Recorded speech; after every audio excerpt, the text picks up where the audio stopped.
Today we're reading from Srimad Bhagavatam, Canto 10, Chapter 52, texts 3 through 11, 9 slokas. So we'll read all of the slokas together, and then the 11th sloka has a rather long purport, and then after that we'll discuss these slokas. Tapaḥ-śraddhā-yuto dhīro niḥsaṅgo mukta-saṁśayaḥ samādhāya manaḥ kṛṣṇe prāviśad gandhamādanam tapaḥ in austerities, śraddhā faith, yutaḥ having, dhīraḥ serious, niḥsaṅgaḥ detached from material association, mukta freed, saṁśayaḥ of doubts, samādhāya fixing in trance, manaḥ his mind, kṛṣṇe upon Lord Kṛṣṇa, prāviśat he entered upon, Gandhamādana the mountain known as Gandhamādana. Translation. The sober king, beyond material association and free from doubt, was convinced of the value of austerity. Absorbing his mind in Lord Kṛṣṇa, he came to Gandhamādana Mountain. There's a one-sentence purport, two sentences. Purport. The name Gandhamādana indicates a place of delightful fragrances. Undoubtedly, Gandhamādana was filled with the aroma of wildflowers and forest honey, and with other natural scents. Text 4. Badaryashramam asadaya Naranarayana alayam sarvadvandva sahasanta tapaḥ-śraddhā-yuto Badari Ashramam, the hermitage Badarik Ashram. Asadya, reaching. Nara-Narayan, of the Supreme Lord's dual incarnation as Nara and Narayan. Alayam, the residence. Sarva, all. Dvandva, dualities. Saha, tolerating. Shanta, peaceful. Tapasa, with severe austerities. Aradayat, he worshipped. Harim, Lord Kṛṣṇa. Translation. There he arrived at Badarik Ashram, the abode of Lord Nara-Narayan, where, remaining tolerant of all dualities, he peacefully worshipped the Supreme Lord Hari by performing severe austerities.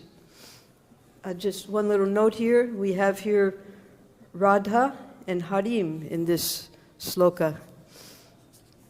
Text 5. Bhagavan punar avrajya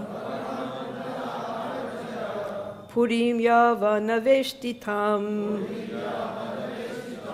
hatvam lecha balam ninye tadiyam dvarakam danam. Bhagavan, the Lord, punaha, once again, avrajya, returning, Purim, to his city, Javana, by the Yavanas, Vestitam, surrounded, Hatva, killing. Mlecha, of barbarians. Balam, the army. Ninye, he brought. Tadiyam, there. Dwarakam, to Dwarka. Dhanam, wealth. Translation. The Lord returned to Mathura, which was still surrounded by Yavanas. Then he destroyed the army of barbarians and began taking their valuables to Dwaraka. Purport. It is clear from this verse that Kalyavana alone pursued Lord Kṛṣṇa into the mountain cave. When Kṛṣṇa returned to the besieged city of Mathura, he eliminated the vast barbarian army. Text 6. Niyamane dane gobir Niribish achyuta choditaye Ajagama jarasandas Trayovingsatyanikapa Niyamane, as it was being taken, Dane, the wealth, Gobihi, by oxen, Nribihi, by men, Cha, and Achyuta, by Lord Kṛṣṇa, Choditai, engaged, Ajagama, came there, Jarasandha, Traya, 3, Bimsati, plus 20, Anika, of armies, Paha, the leader. Translation.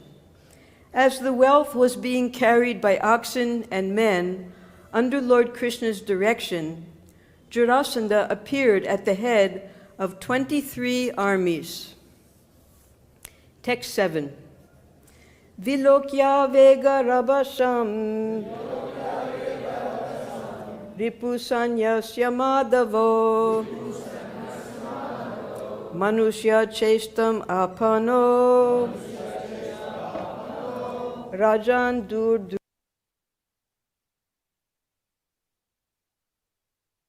Vilokya, seeing, Vega, of the waves, Rabasham, the fierceness, Ripu, enemy, Sanyasya, of the armies, Madhavo, the two Madhavas, Kṛṣṇa and Balaram, Manushya, human-like, Cheshtam, behavior, Apano, assuming, Rajan, O King Parikshit, Dudruvatu, ran away, Drutam, quickly. Translation. O King, seeing the fierce waves of the enemy's army, the two Madhavas, imitating human behavior, ran swiftly away. Text 8. Vihaya vitam prachuram abhito bhirubhitavat padbyam padma palashabhyam chelatur bahuyojanam vihaya, abandoning, vitam, the riches, prachuram, abundant, abhito, actually unafraid, bhiru, like cowards, bhitavat, as if frightened, padbyam, with their feet, padma, of lotuses, palashabhyam, like petals, chelatu, they went, bahuyojanam, for many yojanas, 1 yojana is slightly more than 8 miles. Translation. Abandoning the abundant riches, fearless but feigning fear, they went many yojanas on their lotus-like feet. Text 9. Palayamano to drishtva magadha prasanbali magadha prahasanbali anvadhavad rathan ikair ishayor apramanavit palayamano, who were fleeing, to, those two, drishtva, seeing, magadha, Jarasandha, prahasan, laughing loudly, bali, powerful, anvadhavat, he ran after, ratha, with chariots, anikai, and soldiers, ishayo, of the lords, apramanavit, unaware of the scope. Translation. When he saw them fleeing, powerful Jarasandha laughed loudly and then pursued them with charioteers and foot soldiers. He could not understand the exalted position of the two lords. Text 10. Pradrutya duram samshranto tungam aruhatam girim pravarshan akyam bhagavan nityada yatra varshati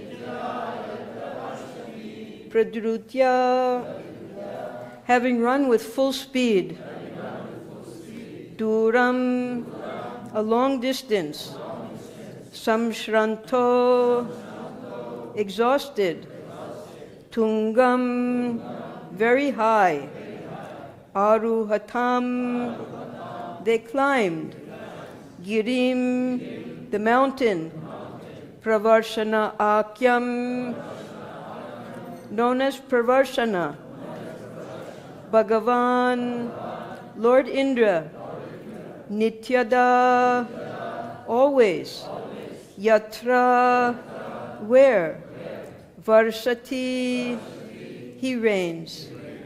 Translation. Apparently exhausted after fleeing a long distance, the two lords climbed a high mountain named Pravarshana, upon which Lord Indra showers incessant rain. So now we've come to text 11. We can chant together. Giro nil inav agyaya nadigamya padam ripta dadaha girim edhobhi samantad agnim utrijan.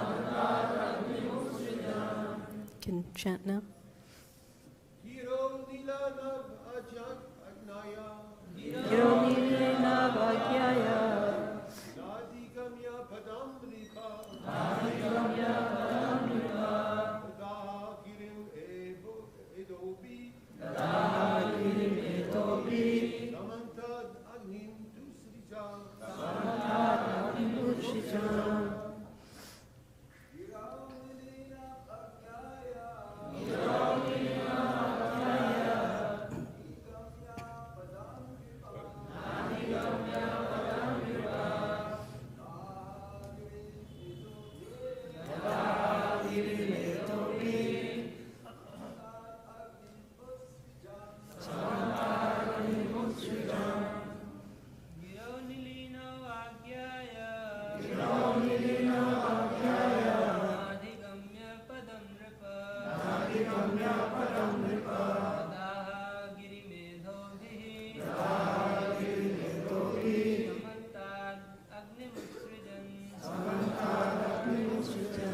Mataji's?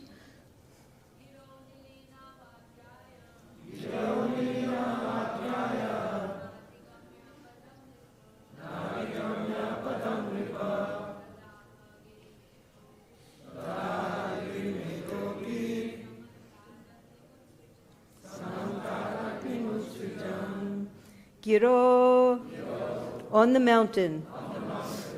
Nilino, hiding. Agyaya, being aware. Na adigamya, not finding. Padam, their location. Nripa, O King Parikshit. Tadaha, he set ablaze. Girim, the mountain. Edobihi, with firewood. Samantat, on all sides. Agnim, fire. Utsrijan, generating. Translation. Although he knew they were hiding on the mountain, Jarasandha could find no trace of them. Therefore, O king, he placed firewood on all sides and set the mountain ablaze. We can repeat together. Although he knew they were hiding on the mountain, Jarasandha could find no trace of them. Therefore, O king, he placed firewood on all sides and set the mountain ablaze. Purport. Clearly, we are observing one of the Supreme Lord's transcendental pastimes. Although the Bhagavatam states that the two Lords, Kṛṣṇa and Balaram, were exhausted, even in their so-called exhausted state, they were able to quickly climb a high mountain and shortly thereafter jump off it to the ground. It would be unwise and illogical to ignore the whole picture the sages are giving us here, and instead try to pick apart isolated descriptions. Clearly, we are watching the Supreme Personality of Godhead in the midst of his spiritual pastimes. We are not observing an ordinary human being. Lord Kṛṣṇa and Lord Balaram were still quite young men when this pastime took place, and one can easily see in these descriptions how they must have been enjoying themselves, eagerly fleeing from the somewhat ridiculous King Jarasandha, racing up a mountain, jumping off, and totally befuddling the constantly failing demon, who somehow or other never lost confidence in himself. Seen without envy or quarrelsomeness, the Lord's pastimes are immensely entertaining. Om Ajnana Timirandasya Gyananjana Salakaya Chakshuranmilitam Jena Tasmai Shri Gurave Namaha Shri Chaitanya Manobishtam Stapitam Jena Bhutale Swayam Rupa Kadamayam Dadati Swadantekam Nama Om Vishnu Padaya Krishna Prasthaya Bhutale Shrimate Bhakti Vedanta Swamini Tinamine Namaste Saraswati Deve Gauravani Pracharine Nirvishesha Sunyavari Paschatya Desha Tarine Jai Shri Krishna Chaitanya Prabhu Nityananda Shri Advaita Gadadhar Shiva Sari Gaur Bhaktavrinda Hare Krishna Krishna Krishna Hare Hare Hare Rama Rama Rama Hare Hare. So we have quite a wonderful description here of several of the two Lords' pastimes.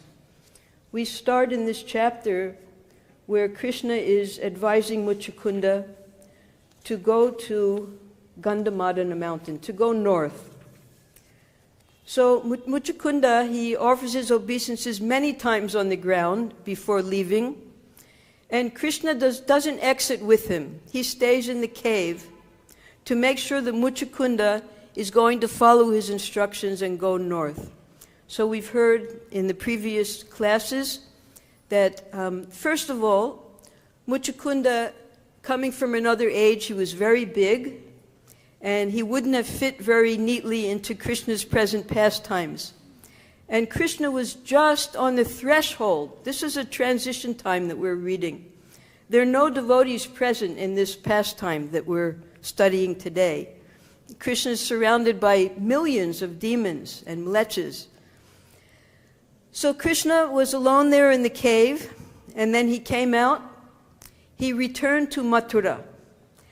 In the meanwhile, Muchukunda, he started north. He saw that the age of Kali was already entering into the atmosphere. So long as Krishna was on the planet, Kali could take no foothold.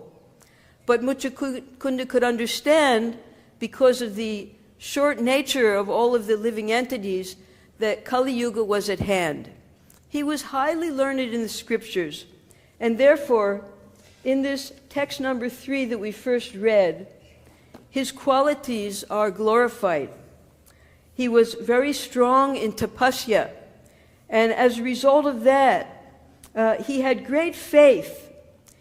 This faith was created by association with great devotees, by his studying the Shastras, and as a result of that, he became niḥsaṅgaḥ, detached from material association, both externally, because he had lost everything, and he wasn't interested in chewing the chewed, starting all over again.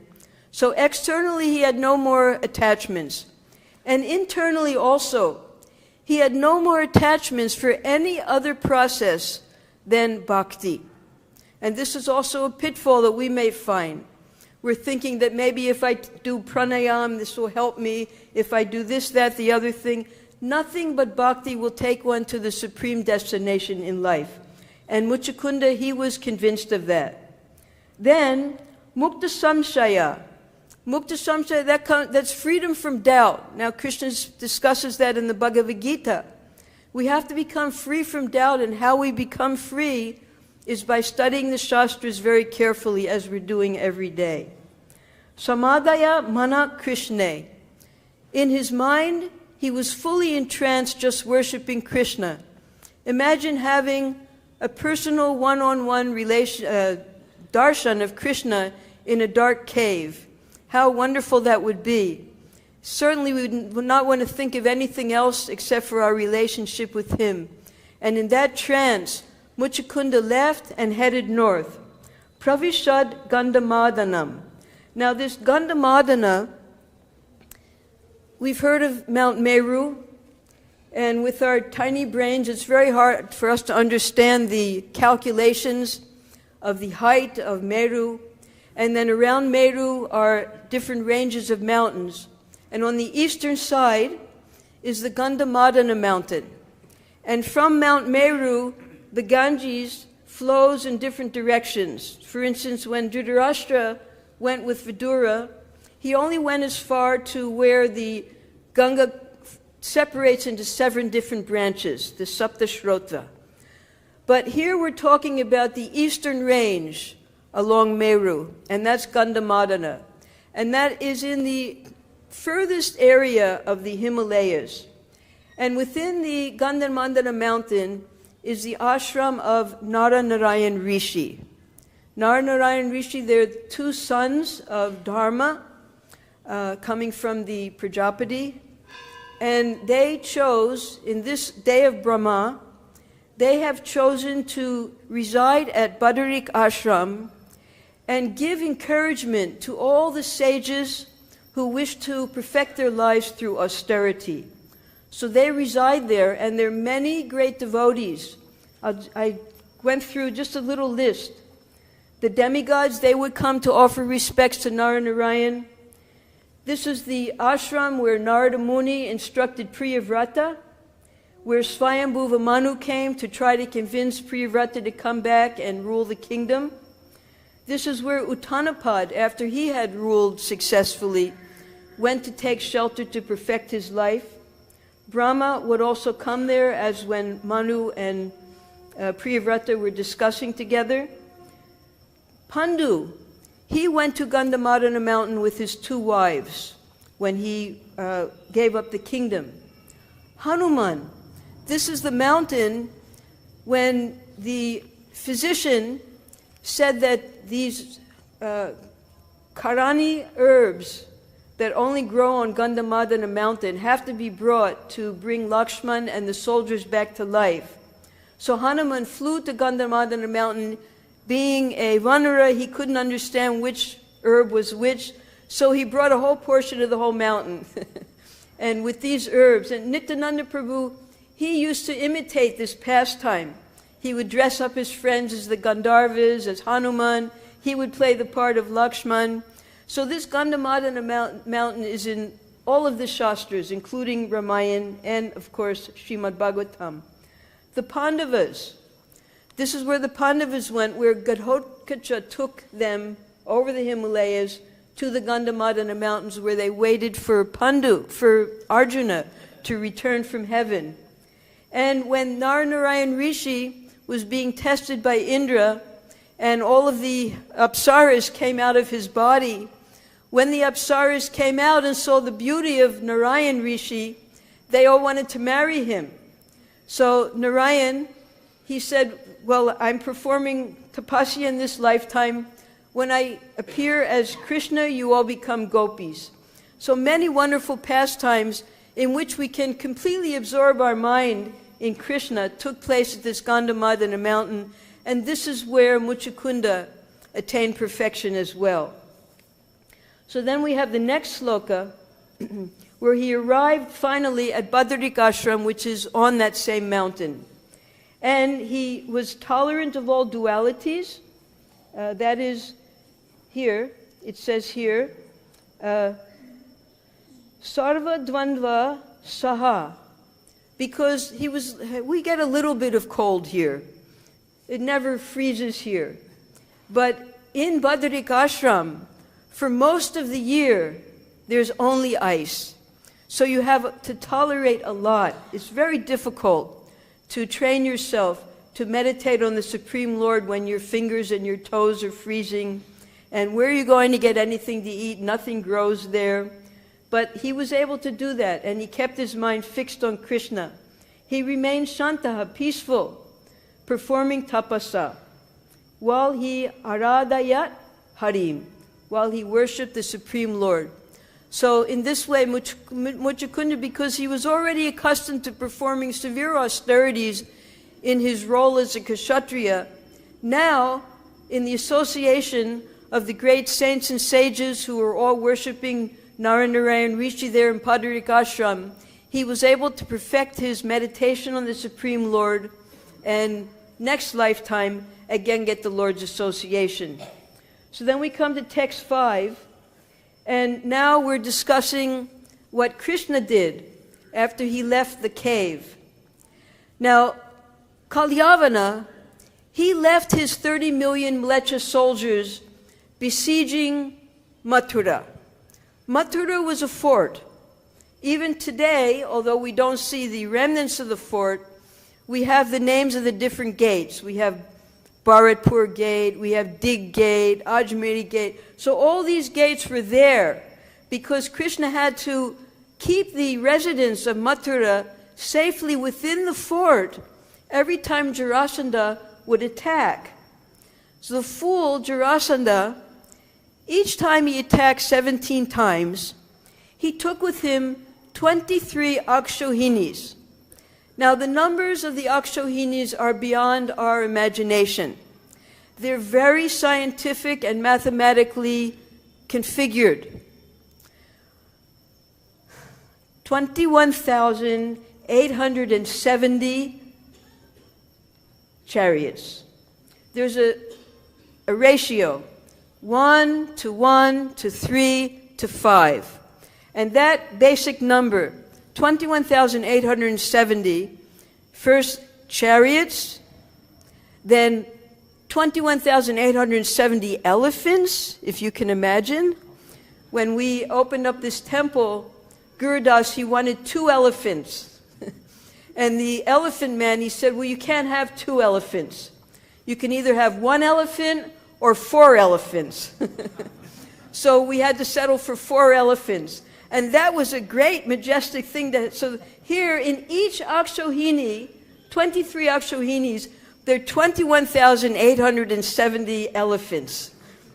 Next comes, you multiply that number by 3, that's how many horses, cavalrymen there were, men on horses.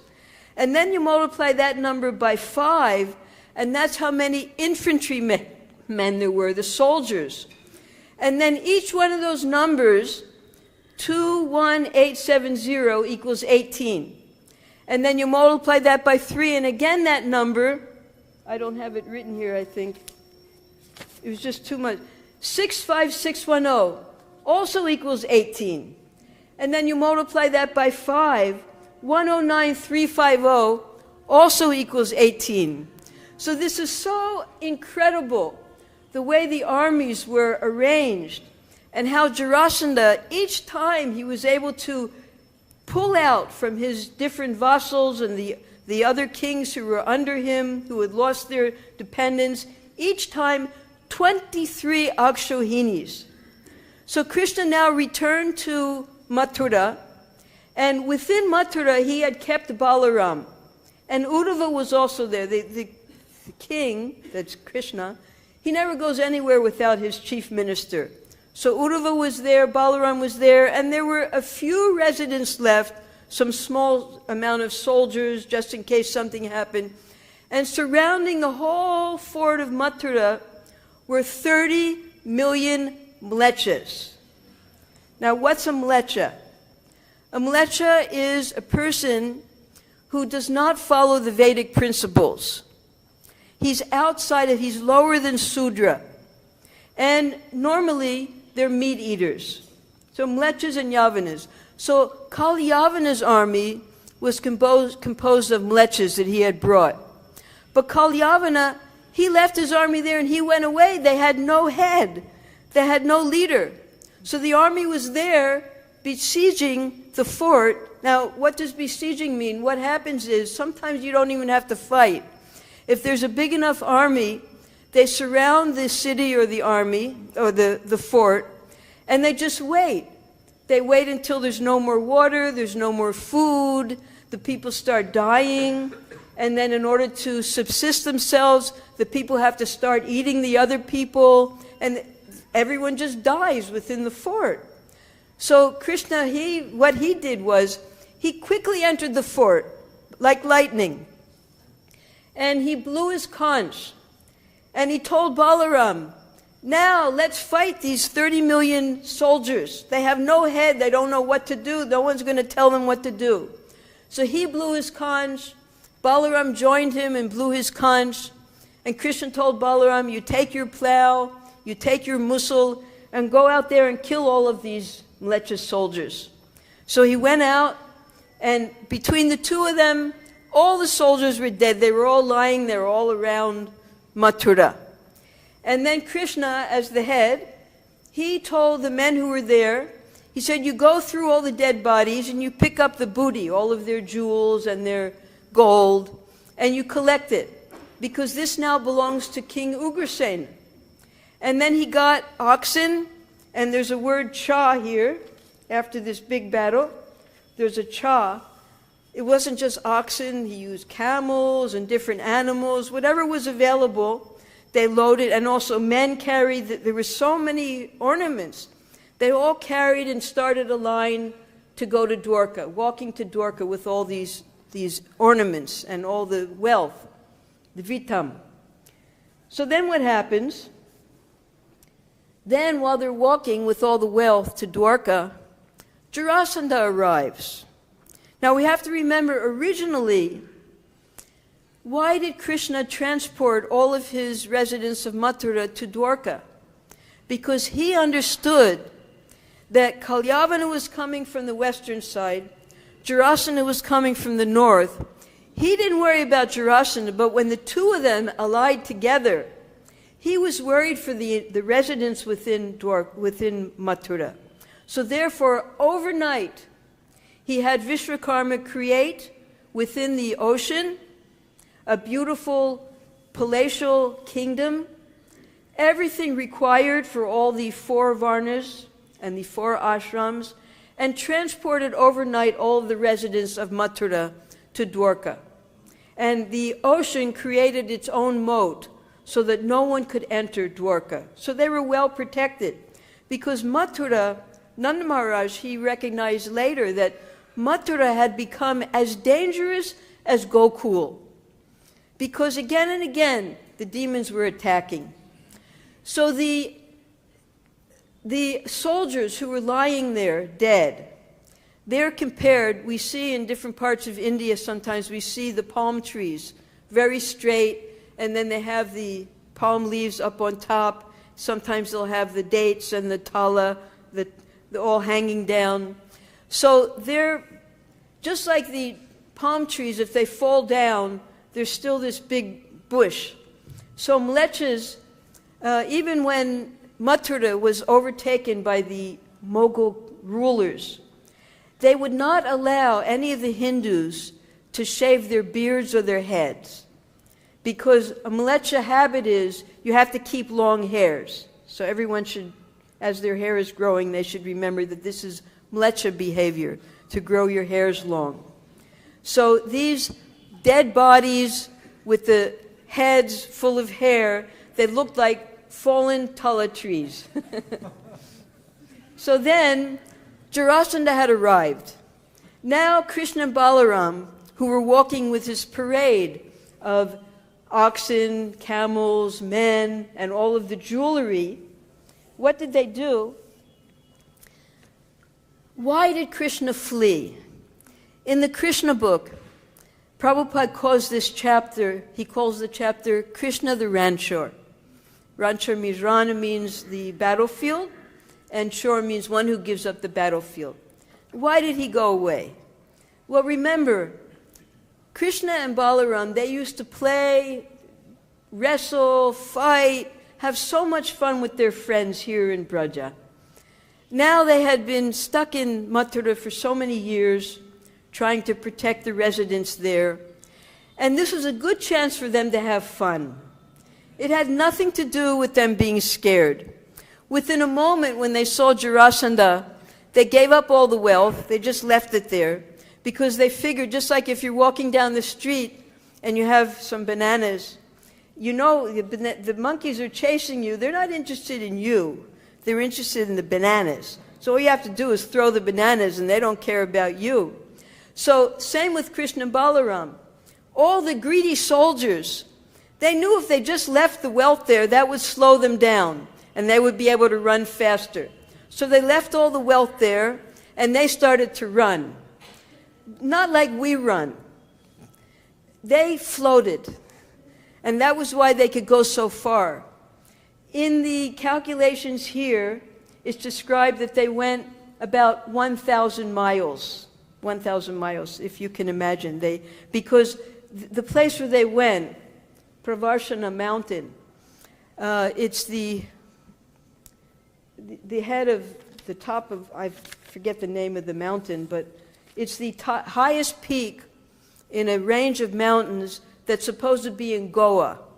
Because on that whole western side, that was the Yadavis region, and the southernmost portion was Goa. So wherever the Praviśad mountain is, it was very far away. And Krishna led. Krishna and Balaram were running. And Krishna, before the chase started, he said to Jarasandha that, I've defeated you already 17 times. We tied you up, and then we let you go. This time, just so that we don't embarrass you for the 18th time, we'll do it differently. I will run, and if you can catch me, then you're the winner. If you can't catch me, then I'm the winner. So Jarasandha, being the fool that he is, with his 23 Akshohinis, he starts we just went through one chase with Kalyavana and Krishna. Kalyavana couldn't touch him. So Jarasandha, he's trying to catch Krishna and Balaram, chasing behind them. They're laughing and playing. They're having such a good time. They finally get out of the fort. They can have fun running and frolicking again. And Jarasandha's chasing behind them. And all of his army are behind him. So first the army gets tired. They get exhausted. Jarasandha's not tired, he keeps running. Then Jarasandha gets tired. But Krishna and Balaram, they don't get tired. They're having fun. So they see the big mountain, and then they decide to climb up the mountain. Now Jarasandha, he has all of his men finally come around. Again, they're going to surround the whole mountain. But there's no trace of Krishna and Balaram because their footprints weren't there. They were floating. They went up and they were hiding in the grasses and the bushes because there were animals on that mountain and they wanted to give pleasure to the animals. So they were there enjoying with the animals. Jarasandha's trying to find them. Eventually, with his big brain, he decides, well, I'll just burn up the whole mountain. But this was a special mountain. This mountain was constantly covered by clouds, and there was incessant rain at all times. Now, how are you going to burn up a mountain that's constantly having rainfall on it? It's just another foolish thing he did. So they piled all the firewood around the mountain base.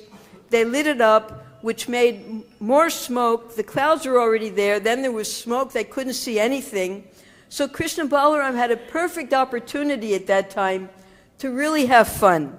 From the backside of the mountain, they jumped off like birds, jumped off into the sky, and jumped so far that they reached Dwarka. And when they reached Dwarka, their hair was tied up nicely, their clothes were all tied up nicely, they were smiling at the gate when all the Yadavas saw them.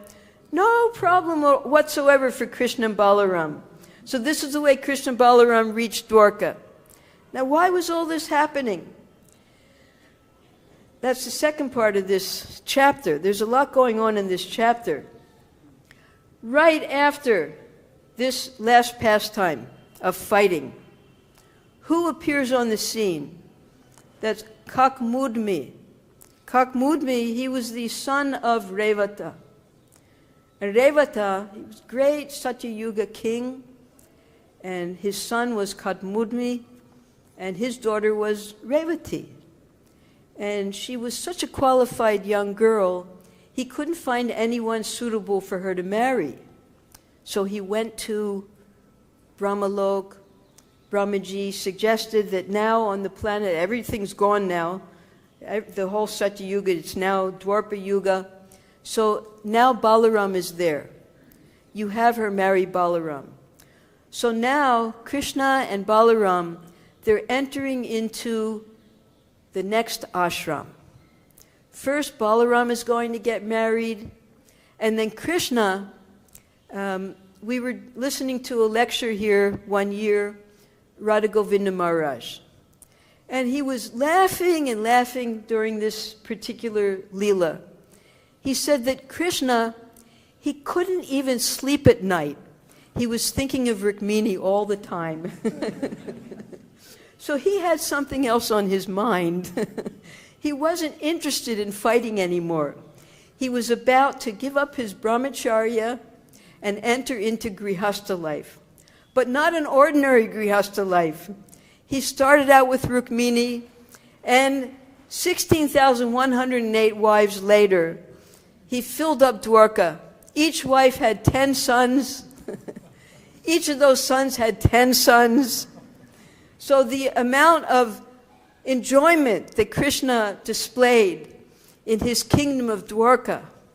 Now, meanwhile, back at Braja, Nanda Maharaj, we had heard a few weeks ago how when Kalyavana came on the scene, because Kalyavana, his army was so big, it was overflowing into Braja. So Nanda Maharaj, he had to take all of the cows in Braja, all of the inhabitants, and they had to go hide in between the trees in a valley. It was very cramped and crowded there with all the cows. Because what if the Mlechas came, they saw all the people and cows, well, they were meat eaters. So they were hiding, and they were sending messengers to find out where Krishna was, what was happening. When the messengers went to Mathura, they got locked inside of the fort because Kalyava and his men were all outside. And they couldn't come back for a long time. And Nanda Maharaj, he was so worried about Krishna and Balaram. Finally, Krishna kills all the soldiers. The messengers are able to come to Nanda Maharaj. And Krishna sends his own 2 messengers through Uddhava. So 4 messengers arrive at Nanda Maharaj's place where he's hiding. And they say, Krishna and Balaram are all right. They got all of the booty. They're going now to Dwarka. And Nanda Maharaj said, that's very good. I know they're going to be further away, but at least they'll be safe there at Dwarka, because Mathura is not a safe place anymore. And then Nanda Maharaj sent all of the messengers back to Mathura. But by the time they got back to Mathura, it was empty. Nobody was there. They had all gone on to Dwarka, Krishna and Balaram including. So they didn't know where anybody was. And they started walking back to Braja, and some people along the way said, no, they've gone to Dwarka. So then the 4 messengers, Krishna's 2 messengers and Nanda Maharaj's 2 messengers, they start walking to Dwarka also. Can you imagine walking to Dwarka, how far that is? Very far. So it took a long time. And there were many obstacles. And for those of you who have never been to Dwarka, there's a desert in between. It's really, Krishna made it so difficult to get to Dwarka. So finally they reached Dwarka, and then the 2 messengers of Krishna. Now Nanda Maharaj is sending many, many messengers because he's so worried. Krishna's so far away. Krishna's sending his messengers. Nanda Maharaj is sending his messengers. And that way the inhabitants of Vrindavan are able to stay alive by hearing what Krishna is doing and what Balaram's doing, how they were able to overcome all the demons. Now, this place of Badarik Ashram, when Krishna was winding up his pastimes and Uddhava came to see him, Krishna was contemplating that I just spent 125 years here. I tried to give my darshan to all of the devotees who are here on earth, but I didn't have time to go to where Nara Narayan Rishi are living at Badarik Ashram, and all of the great sages are living as well. So what I'll do is, I will give Uddhava full knowledge of myself, and I will send him because he's none different from me. So at that time, just before Krishna left the planet, he gave the Uddhava Gita. The Uddhava Gita is far more expansive than the Bhagavad Gita given to Arjuna, because he had time. And he wanted to, you see, a lot of times the people in general who don't understand the inconceivable nature of the Lord, that if Krishna is unborn, Uddhava, he describes this in the 3rd canto. He's unborn, but he takes birth. He has no reason to engage in fruitive activities like collecting all of the ornaments and bringing it to Ugrasen. That's a fruitive thing, getting ornaments. But still he engages in those fruitive activities, just for fun. He has no desires, but still he enters into household life and marries 16,108 wives. So what Krishna was teaching to Uddhava for our benefit was the difference between Brahman, when the supreme, all-powerful, omniscient, and omnipotent, he has nothing to do. That's Brahman. And then there's Parabrahman, the supreme Brahman. And that's when Krishna and Balaram appear to engage in their sweet pastimes in exchanging of love between the devotees and themselves. So this is why, when we read these pastimes, Krishna is engaging in these pastimes to give pleasure to his devotees. And therefore, he came to the cave to give pleasure to Muchukunda. He went back to Mathura. He made sure that all of his devotees were safe in Dwarka. Then he went on to marry Rukmini and many of the other queens that he enjoyed with for so many years in Dwarka. This is all Krishna's inconceivable pastimes of pleasure. And the sages in the very beginning, first canto, first chapter, when they approached Sutta Goswami to speak the Srimad Bhagavatam, their wish was, they said, we just want to hear the pastimes of Rama and Keshava, because they were acting as ati martyani, that superhuman activities, and they were masking their activities as if kapat. They were pretending to be humans, but actually they were the Supreme Lord. So therefore, when Krishna, we come back to this pastime, when Krishna fled from Jarasandha, this is a very human behavior, that when you see something frightening, a whole army coming towards you like waves, you drop everything and you flee. It's called fright and flight. So Krishna and Balaram, behaving like ordinary human beings in this pastime, they dropped everything and they ran. But that's because they had appeared pretending to be, tricking everyone to be ordinary human beings, at the same time manifesting their beautiful pastimes as a Supreme Lord in association with their devotees. So here we have Muchukunda, and then we have Krishna and Balaram fighting, not even bothering to fight with this fool Jarasandha. There's one definition of insanity, and that is that if a person keeps doing the same thing over and over again, but thinks he's going to get another result. So Jarasandha already 17 times, he had tried to defeat Krishna by bringing 23 Akshohinis. 18th time, he's still trying. Now, this is a definition of a mad fool. And then, foolishly, he thought that he had killed Krishna and Balaram just because he couldn't see them. And his messengers later told him that they're not dead. They went to Dwarka. He was furious. He was so disappointed.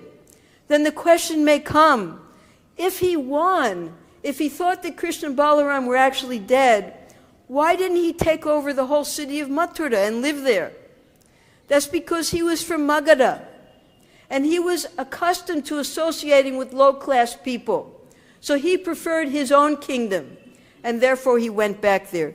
He didn't even bother touching all of the booty that Krishna and Balaram had left there on the battlefield. So therefore, Krishna and Balaram were able to take that all to Dwarka. And what did they do with that? They decorated with all of those gems and jewels the outside of Dwarka fort. They didn't even bother bringing it inside. That's how wealthy Dwarka was. So we have a beautiful pastime.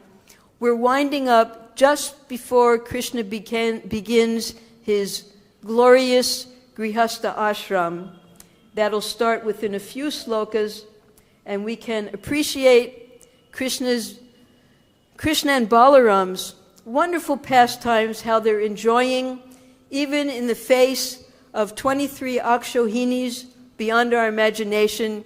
They're still finding ways to have fun, jump off of mountains, play with the animals, and just be happy young boys. Hare Krishna. Any questions?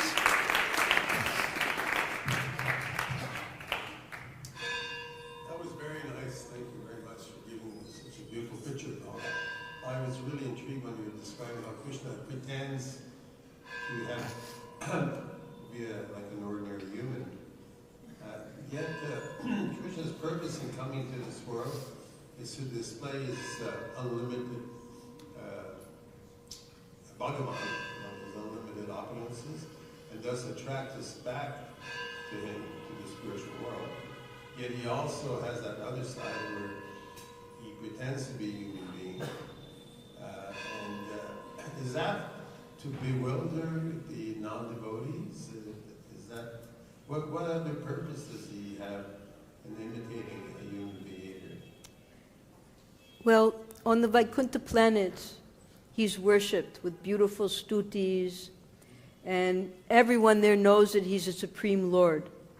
So he can't have any intimate association with his devotees on the Vaikuntha planets. But in his Vrindavan Leela, nobody recognizes him as a Supreme Lord. Therefore they chastise him, they wrestle with him, they make him dance for half a sweet bowl, So he wants to enjoy like that. He wants to have fun with his devotees.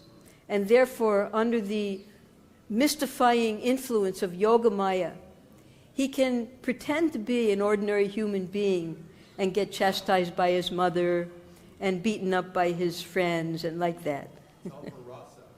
Yes, it's the rasa. It's the topmost rasa. So that's why the Narayan has 60 qualities, but the 4 qualities that nobody else has, that is these transcendental sweet pastimes, his beauty, his playing his flute. Where do you see any incarnation playing his flute like that? So those pastimes are only with Krishna. Oh, I had a wonderful, before you ask your question, imagine an ant. The ant's crawling on the floor and he sees your toe, right? Now, how much can he see? He can see your toe, right? But he can't see your whole body, correct? Because his senses are limited. He'll see your toe. So when we hear that the Gandhamādana Mountain is 16,000 miles high, and when we hear about all of these elephants and all of these calculations that are beyond our brains, we have to understand that we have limited senses, and just like an ant trying to understand you, we're not going to understand these numbers. Now you can ask your question. Incarnated. The famous mathematician, I think Albert Einstein, has come in the human form. This not a Narayan Rishi, sometimes it's confusing, as if it's one person, it's 2 persons, and the way it's worded and the way the various pastimes are illustrated, it could be a little bit bewildering. Is it 2 people or is it 1 person? They're brothers. Okay, but then when one's taught, when they say Narayan is speaking, then they're both speaking together, or it's just kind of like a... Well, the big brother is Narayan Rishi, and that's the avatar. And then Arjun, that's the brother, Nara. He's the human being who always appears. Why don't with they say the rishis Supreme then, not Narayan Rishis instead of rishi? Well, they use the term Narayan Rishi. So there's Nara and Narayan Rishi. So there's 2 different people, and one is the Supreme Lord, and the other is There goes Albert Einstein again. devotee. Well, I had to be prepared for your questions.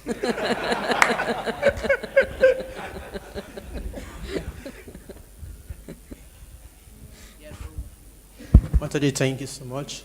So I have one doubt which I think you can tackle. The doubt is that you stated that Muchukunda is very sastric oriented, very sastric brilliant. Yes. So we see that if he's so sastric oriented, why will he involve in involving violence? Why will he involve in violence? Because he was a kshatriya. Each one of us has our duties according to our guna and karma. And as a kshatriya, as a king, it was his duty to be violent and fierce and to protect, to assist the Supreme Lord in his mission to protect the devotees. So therefore he used all of his energy to assist Indra and the demigods in killing the demons. This is if you don't understand why he was violent, you should read a book called the Bhagavad Gita. Because in the Bhagavad Gita, Krishna's whole purpose of speaking Bhagavad Gita was to make Arjuna fight violently and kill all the Kauravas. Arjuna wanted to be peaceful, non-violent, go and meditate, and Krishna said, no, they'll just call you a coward. Oh, that's a very important word that we forgot to mention, biru. Dhīro means coward. And Jarasandha was calling Krishna a coward. Now, if you look up the word dhīro in the whole Srimad Bhagavatam, Bhiru, it's used for women who are timid, frightened, they run away when they see something scary, so that's a dhīro. So Krishna was inflaming Arjuna that they won't think that you just want to be saintly. They'll just call you a coward. So the same thing with Muchukunda. As a kshatriya, it was his duty to use all of his strength in fighting. Mataji, I get that point. The area where I want you to clear is on this particular concern. For instance, we see that some say that he has taken this path of violence just to achieve Krishna's mercy. So I will ask this question: do I have to commit violence because I want to attain Krishna's mercy? You're not a kshatriya. How can you say that? How can you say? You're worshiping the deities every day. You're engaged in Brahminical activity. Mataji, if you come to know, you really know that there are so many kshatriya in the altar there. Prabhupada was trying to create Brahmins, not kshatriyas. Hare Krishna.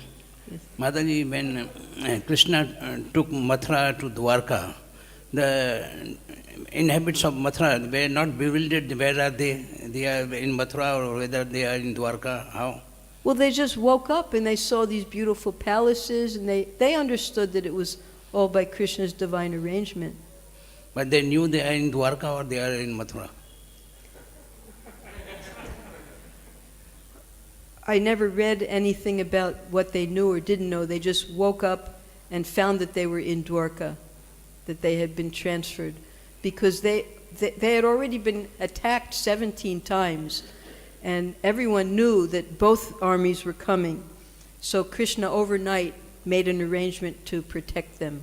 So they knew they were transferred. Yes, they knew they were. They knew they were transferred. They were transferred to a beautiful place, palaces everywhere. Vishwakarma, he had created the whole thing within a night. Thank you. Yes.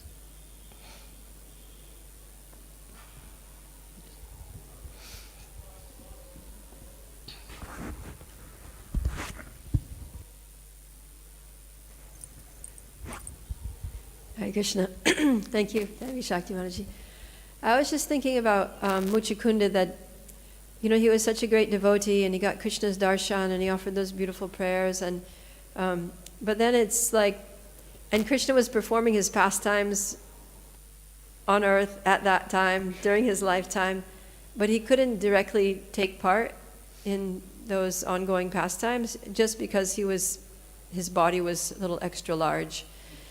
So it seems like it's just such a shame, just because of his material body, that he couldn't engage in Krishna's pastimes.